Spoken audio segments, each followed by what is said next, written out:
Sertu pachian dot na khwa rwa har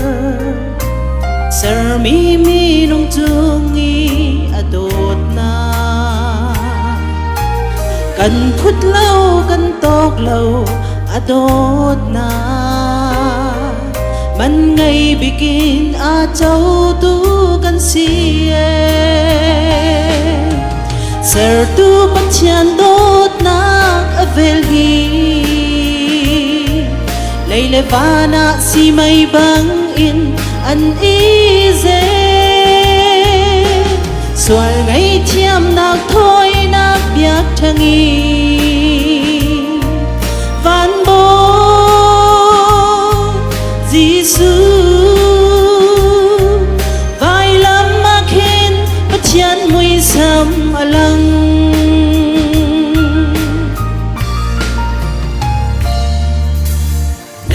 Van chil vial te akan pe Và ba Giêsu Christ akan pe Chim thiam lau mur ka in adot na Asung big mi nun nak ngay tu kan si Ser tu pachian dot nak avel hi Leile vana si may bang in an ize Soal ngay thiam nak thôi nak biak thangi Van bo Giêsu vai lam makhin pachian mui sam alang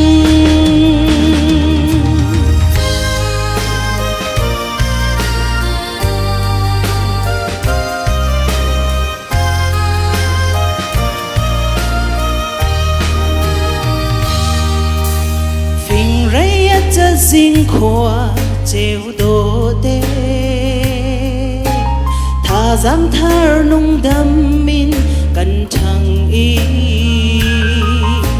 Ser tu pachian dot na le ave A ser mi thil phun kip ni akan chi Ser tu pachian dot na avel hi Leile vana si may bang in an ize Soal ngay thiam nak thôi nak biak thangi Van bo Giêsu vai lam makhin pachian mui sam alang Ser tu pachian dot nak avel hi Leile vana si may bang in an ize Soal ngay thiam nak thôi